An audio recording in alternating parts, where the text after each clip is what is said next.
Hello everyone, my name is Deniz.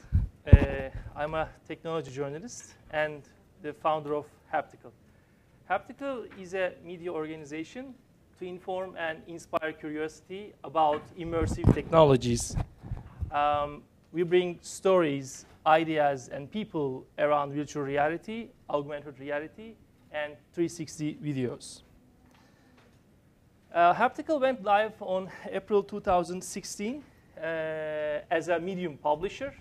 The main advantage of being a publisher on Medium is the ability to reach large groups of people with very focused attention on specific topics and in an easy way, actually. And since we began publishing, our audience numbers started to grow. It's not very big numbers. However, the growth of interest was quite significant. And with each article published, this interest grew more.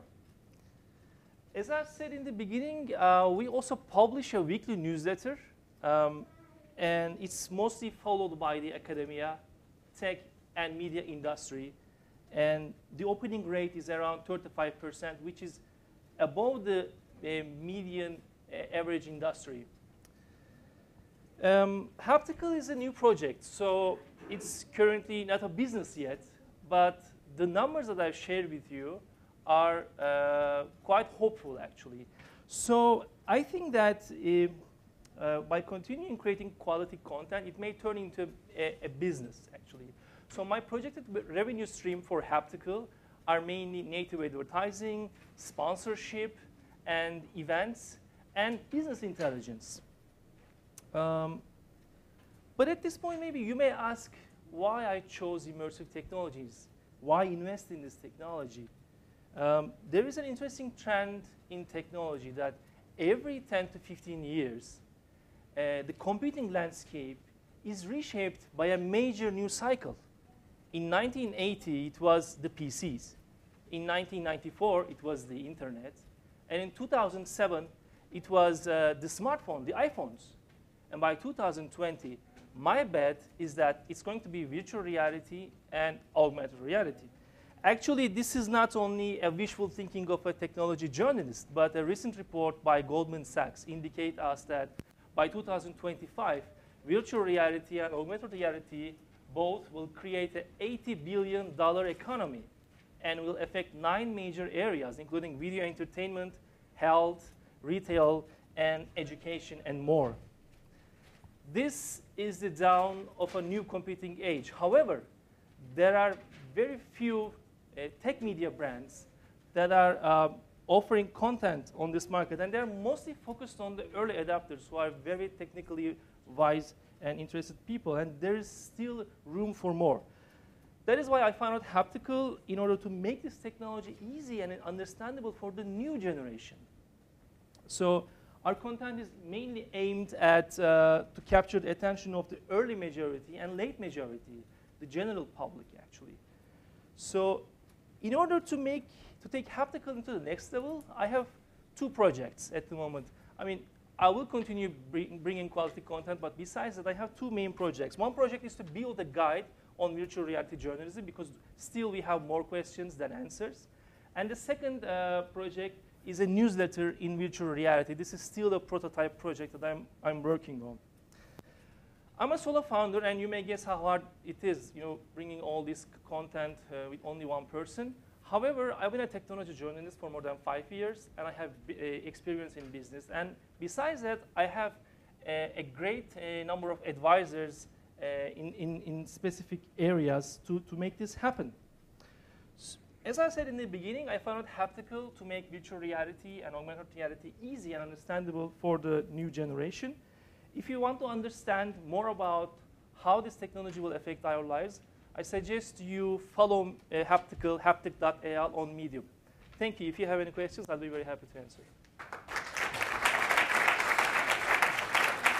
Questions? Somebody have a question? Yeah.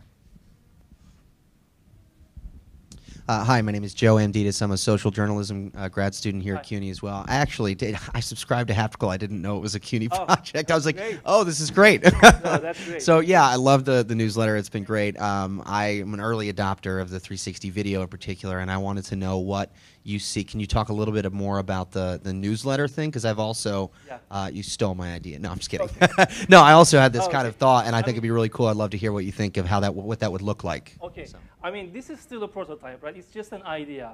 I'm just thinking about how our experience would be on virtual reality. I don't know. I think this is kind of the way. So I'm just imagining how our experience would be on the internet on virtual reality. What would be browsing the internet on virtual reality, right? What would be a web page on virtual reality? Is it going to be a web page, or are we going to be immersed in the content? So that is something that I want to explore, and that's why I wanted to build that idea. That's how it came. Another question? Great. Thank you. Thank you. Oh, there is one. Okay.